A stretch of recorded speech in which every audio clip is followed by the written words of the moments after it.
समस्या आम जीवन रे बिना कारण आसी न थाए। समस्या आसीबा यह इशारा करि थाए कि आमे आमर जीवन रे एबे बहुत किछि बदलैबार अछि। नमस्कार बंधुगण, आपण मानंकु मोर ही चैनल को स्वागत। आज ही कार्यक्रम मेष राशि पाई बहुत गुरुत्वपूर्ण अछि। आज आमे जानिबा मेष राशि 2024 डिसेम्बर मासटी किपरि रहिबा। मेष राशि मासिक राशिफल उपरे आलोचना करिबा। मेष राशि व्यक्तिविशेषंकर डिसेम्बर मासटी किपरि रहिबा संपूर्ण भावरे आमे सही विषय रे आलोचना करिबा। सेमानकर स्वास्थ्य, शिक्षा, प्रेम संपर्क, वैवाहिक जीवन, भाग्य, क्यारियर एवं व्यापार वाणिज्य उपरे विस्तार भावरे आलोचना करिबा। नवग्रहंकर स्थिति मते देखिबा। नवग्रह कि प्रकार फल देबारे सक्षम हेबे। शेषरे अशुभत्व प्रदान करुथिबा ग्रहमानक पाई किछि विशेष प्रतिकार मध्य जानिबा। सेथिपाई भिडियोटी को शेष पर्यंत देखंतु। चलंतु आरंभ करिबा एही कार्यक्रम, जहाँकि आपणकर जन्म राशि चंद्र राशि उपर आधारित। डिसेम्बर मास आरंभ रे मेष राशि रे नवग्रहंकर स्थिति विषय रे सर्वप्रथमे जानिबा। एहा परिवारु जदि आपणकर भी मेष राशि होई थाए एवं आपण भी ईश्वर को सच्चा हृदय भक्ति करंती, विश्वास करंती, तेबे एही भिडियोटी को लाइक करी कमेंट बॉक्स रे जय मां लक्ष्मी, जय जगन्नाथ अवश्य लिखि दियंतु। ता सर्वप्रथमे जानिबा एही डिसेम्बर मासरे मेष राशि रे नवग्रहंकर स्थिति किपरि रहिबा। जेबे डिसेम्बर मास आरंभ हेबा तो मेष राशि रे नवग्रहंकर स्थिति किछि एही प्रकार रहिबा जेमिति आपण स्क्रीन ने देखुछंती। बंधुगण, राशि चक्र रे प्रथम राशि हेउछि मेष राशि एवं आपणकर राशिर अधिपति हेउछंती मंगल देव एवं मंगल आपणकर चतुर्थ भावरे विराजमान अछंती। आपणकर द्वितीय भावरे धन भावरे देवगुरु बृहस्पति विराजमान अछंती। आपणकर षष्ठ भावरे केतु विराजमान अछंती।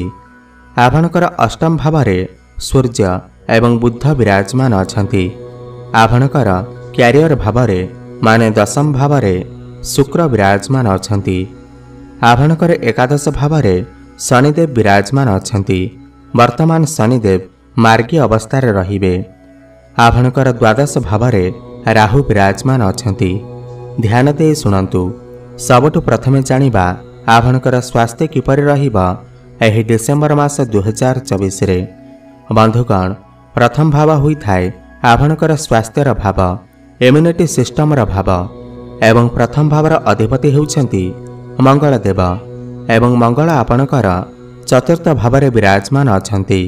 देखंतु, मंगल आपणकर चतुर्थ भावरे निचस्थ अवस्था रे अछंती, किंतु चतुर्थ भाव केंद्रर भाव होई थाए, बहुत भल स्थान होई थाए। तो एठारे मंगल निचस्थ हेबा जोगु आपणकर टिके एनर्जी लेवल कमी जाई पारे, कॉन्फिडेंस कमी जाई पारे, अलसुआपण टिके देखा देई पारे।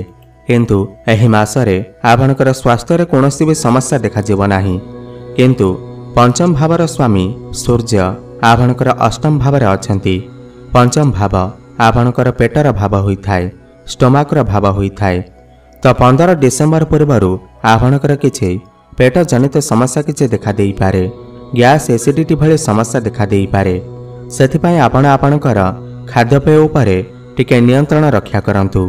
मोटामोटी देखिबाकू गले एही मासरे आपणकर स्वास्थ्य बहुत भल अछि, किंतु आपणकर टिके एनर्जी लेवल कमी जाई पारे। एथिप्रति आपण टिके ध्यान देबे।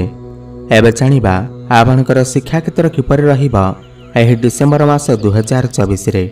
बंधुगण, पंचम भाव होई थाए आपणकर शिक्षा क्षेत्रर भाव एवं पंचम भावर अधिपति सूर्य आपणकर अष्टम भावरे विराजमान अछंती। देखंतु, आपणकर अष्टम भावरे सूर्य एवं बुध विराजमान अछंती। अष्टम भाव को कुंडली रे भल विचार करा जाई न थाए। एहा परे भी शनिदेव आपणकर पंचम भावर अधिपति को देखुछंती, माने सूर्य को देखुछंती। तो 15 डिसेम्बर पूर्वरु आपणकर पाठपढ़ारे टिके समस्या देखा देई पारे। आपण गोटे स्थान रे स्टक हो जाई पारंती, आपण कौन करिवे कौन न करिवे आपण बुझी पारिबे नाही। आपणकर मन डाइवर्ट होई पारे, आपण टिके कन्फ्यूज अवस्था रे रही पारंती। किंतु 15 डिसेम्बर परे जेतेबेले सूर्य आपणकर नवम भाव को चलन करिवे, जेमिति ही सूर्य आपणकर भाग्य भाव को चलन करिवे, तो आपणकर पाठपढ़ारे बहुत बेसी उन्नति आसीबा। 15 डिसेम्बर परे जदि आपणकर किछि एग्जाम अछि तेबे सेथिरे आपण निश्चिंत भावरे उत्तीर्ण करिवे, पाठपढ़ारे बहुत अधिक उन्नति करिवे, आपणकर ज्ञान बढ़िबा, बुद्धि बढ़िबा, कॉन्फिडेंस बढ़िबा। 15 डिसेम्बर परे आपण कोनोसी पाठपढ़ा को नहीं बड़ डिसीजन नहीं पारंती, कोनोसी नूतन स्थान रे एडमिशन नहीं पारंती। पाठपढ़ा को नहीं जदि आपण किछि बड़ डिसीजन नेबा को चाहुचंती ताहेले 15 डिसेम्बर परर समय आपणक पाई बहुत भल अछि। तो मोटामोटी देखा गले 15 डिसेम्बर परे आपणकर शिक्षा क्षेत्र रे बहुत अधिक उन्नति आसीबा। किंतु 15 डिसेम्बर पूर्वरु आपण टिके आपणकर पाठपढ़ा उपरे ध्यान दियंतु। एबे जानिबा आपणकर प्रेम जीवन किपरि रहिबा एही डिसेम्बर मास 2024 रे। बंधुगण, पंचम भाव ही हुई थाए आपणकर प्रेम जीवनर भाव, शिक्षार भाव एवं संतानर भाव मध्य हुई थाए। जेमिति कि मु आपणको कहिली पंचम भावर अधिपति सूर्य आपणकर अष्टम भावर अछंती। देखंतु 15 डिसेम्बर पूर्वरु आपण आपणकर प्रेम जीवन उपरे विशेष ध्यान रखंतु, काहेकिना प्रेम जीवन रे टिके समस्या देखा देई पारे। काहेकिना शनिदेव आपणकर पंचम भाव को देखुछंती एवं सूर्य को मध्य देखुछंती, आपणकर प्रेम जीवन रे टिके समस्या देखा देई पारे। आपणक भितरे टिके क्रोध देखा देई पारे, जिद्दीपण देखा देई पारे। आपणकर पार्टनर आपणकर कथा न सुनी पारंती, से ताकर मनमानी चलई पारंती, जहा फल आपणकर प्रेम जीवन रे मन मनांतर कली झगड़ा भली परिस्थिति मध्य सृष्टि होई पारे। एभली स्थिति 15 डिसेम्बर पर्यंत रहिबा। किंतु 15 डिसेम्बर परे सूर्य जेतेबेले आपणकर नवम भाव को चलन करिवे, तो आपणकर प्रेम जीवन रे जहाँ भी किसी समस्या चलुथिला ताहा सब दूर होई जिबा। आपण दुई जनक मध्यरे भल पाइबा बढ़िबा, तालमेल ठीक रहिबा। आपण दुई जन मिसी कोनोसी बड़ डिसीजन नहीं पारंती, कोनोसी स्थान को बुलिबा को जाई पारंती, भ्रमण सुख आपण को प्राप्ति हेबा। आपण कोनोसी धार्मिक स्थान को मध्य यात्रा करि पारंती। एबे जानिबा आपणकर वैवाहिक जीवन किपर रहिबा एही डिसेम्बर मास 2024 रे। बंधुगण, सप्तम भाव हुई थाए आपणकर वैवाहिक जीवनर भाव एवं सप्तम भावर अधिपति होउछंती शुक्र एवं शुक्र आपणकर दशम भावरे विराजमान अछंती एवं आपणकर चतुर्थ भावरे लग्नर अधिपति मंगल विराजमान अछंती। शुक्र मंगल को देखुछंती एवं मंगल मध्य शुक्र को देखुछंती। एही मासरे आपणकर वैवाहिक जीवन सर्वश्रेष्ठ रहिबा, उत्तम रहिबा। आपण दुई जनक भितरे भल पाइबा बढ़िबा। पूर्वर जदि आपणकर वैवाहिक जीवन रे किछि समस्या लागि रहितिला ताहा मते दूर होई जिबा, भल पाइबा बढ़िबा, तालमेल ठीक रहिबा। आपण दुई जन मिसी किछि बड़ डिसीजन नेई पारंती, कोनोसी फैमिली प्लानिंग मध्य करि पारंती एवं जेउ माने भी संतानर कामना रखिथिले तो सेमानकु संतान सुख मध्य प्राप्ति होई पारे। काहेकिना एठारे शुक्रंकर स्थिति बहुत भल अछि। शुक्र आपणकर केन्द्र रे विराजमान अछंती।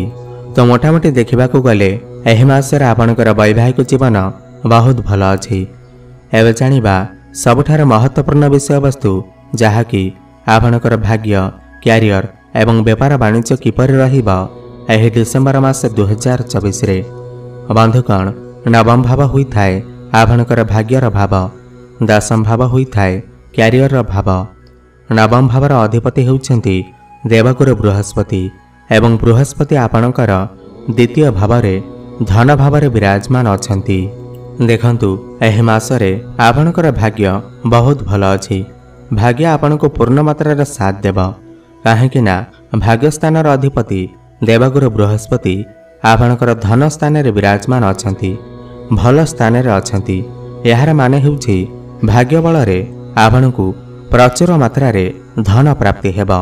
आपण पैसा संचय करि परिबे। एही समय रे आपणकर बैंक बैलेंस बढ़ी जाई पारे। एही समय रे आपणकर गृह रे किछि शुभ मांगलिक कार्यर आयोजन मध्य होई पारे। आपण कोनोसी बड़ इन्वेस्टमेंट करि पारंती, बड़ कार्यर आरंभ करि पारंती। शेयर मार्केट, स्टॉक मार्केट एवं ट्रेडिंग रे काम करुवा लोक माननकु बहुत अधिक सफलता प्राप्ति हेब। आकस्मिक धन लाभर मध्य जोग बनुअछि। भाग्य आपणकर पूर्ण मात्रा रे साथ देब। पारिवारिक सुख आपणको प्राप्ति हेब। संतान सुख आपणको प्राप्ति हेब। एहि मासरे आपणकर भाग्य बहुत भल अछि। आपण कोनोसी जानवाहन, भूमि, प्रॉपर्टी इत्यादि किणाकिणी करिबा पई मन बळै पारंती। क्यारियर कथा हेबा जदि दशम भाव होइथाय, क्यारियर भाव एवं दशम भावर अधिपति शनिदेव आपणकर एकादश भाव विराजमान अछंती। आपणकर दशम भाव शुक्र विराजमान अछंती एवं देवगुरु बृहस्पति भी आपणकर दशम भाव को देखुछंती। देखंतु सबुठार बड़ कथा यह है कि शनिदेव मार्गी हो सारी, तो यह आपणकर क्यारियर पाई बहुत भल समय अटे। क्यारियर रे आपणको बहुत अधिक उन्नति हेब। आपणको लाभ प्राप्ति हेब। बहुत लंबा समय धरी जदि आपणकर कोनोसी काम होई पारु नथिला, तेबे ताहा एबे चालू हेबाकु लागिब। एवं जेउ मानक पाखरे कोनोसी चाकरी बाकरी नथिला, तो सेमानकु नूतन चाकरी मध्य प्राप्ति होई पारे। प्रमोशन हेबार पूर्ण संभावना बनुअछि। विदेश रे रही काम कार्य करुवा लोक माननकु बहुत अधिक सफलता प्राप्ति हेब। कर्मक्षेत्र रे आपणको सम्मानित करा जाई पारे। ऊपर ऑफिसरंकर सपोर्ट आपणको प्राप्ति हेब। काम कार्य को नहीं जदि आपण किछि इच्छा मन भितर रखिथिले, तेबे ताहा मध्य पूर्ण हेब। बड़ भाई भौणीकर सपोर्ट आपणको प्राप्ति हेब। आकस्मिक लाभ मध्य होई पारे। एवं दशम भाव शुक्र मध्य विराजमान अछंती। आपणकर कार्यस्थल रे रोमांटिक माहौल रही पारे।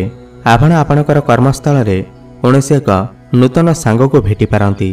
कर्मस्थल रे आपणकर काहा सहित प्रेम होई पारे, भल पाइबा होई पारे। एही डिसेंबर मासरे आपण आपणकर काम को बहुत सुरुखुरुरे करि पारिबे। काम कार्य रे आपण गोटे अजब शांतिर अनुभव करिबे। आपणकर कार्यस्थल रे कोनोसी पार्टी आदिर आयोजन होई पारे, पिकनिक होई पारे। तो मोटामोटी देखिबाकू गले एही मासरे आपणकर क्यारियर बहुत ही भल रहिबा, उत्तम रहिबा। खास करी जदि आपण टेक्नोलोजी क्षेत्र रे अछंती, कंप्यूटर साइंस रे अछंती, इंजीनियर अछंती, तेबे सेथिरे आपणकू बहुत अधिक सफलता प्राप्ति हेब। व्यापार वाणिज्यर कथा हेबा जदि सप्तम भाव होइथाय, व्यापार वाणिज्यर भाव एवं सप्तम भावर अधिपति शुक्र आपणकर दशम भाव विराजमान अछंती। बहुत भल स्थिति अछंती। एही मासरे आपणकर व्यापार वाणिज्य बहुत भल चलिब। आपणकर ग्राहक बढ़ी पारंती। व्यापार वाणिज्य रे आपण बहुत अधिक उन्नति करिवे। आपणकर डेली इनकम रे वृद्धि आसी पारे। फाइनेंशियल ग्रोथ होई पारे। आपण किछि नूतन व्यापार मध्य आरंभ करि पारंती। एही मासरे आपणकर व्यापार वाणिज्य को नै आपण टिके व्यस्त रही पारंती, टिके बिजी रही पारंती। तो मोटामोटी देखिबाकू गले एही मासरे आपणकर व्यापार वाणिज्य बहुत भल अछि। एबे जानिबा किछि उपाय विषय रे, जाहाकू करिबा द्वारा एही मासरे जहाँ भी किछि समस्या रहुअछि ताहा दूर होई पारिबा। देखंतु एही मासरे आपणकर बुध एवं सूर्य कमजोर अवस्था अछंती, तो सर्वप्रथमे तो बुधंकर बीज मंत्र जप अवश्य करंतु। ओम ब्रांग ब्रिंग ब्रंग सह बुद्धाय नमः 108 थर प्रत्येक दिन जप करंतु। शुभफल प्राप्ति हेब। एवं प्रत्येक दिन सूर्य को जलार्घ्य अर्पण करंतु एवं हनुमान चालीसार पाठ करंतु एवं मंगलंकर बीज मंत्र जप अवश्य करंतु। ओम क्रांग क्रिंग क्रोंग सह भौमाय नमः 108 थर प्रत्येक दिन जप करंतु। शुभफल प्राप्ति हेब। आपणकर जीवन मंगलमय हेउ, एहा मोर प्रभु जगन्नाथଙ୍କ निकटरे एतिकी प्रार्थना। धन्यवाद।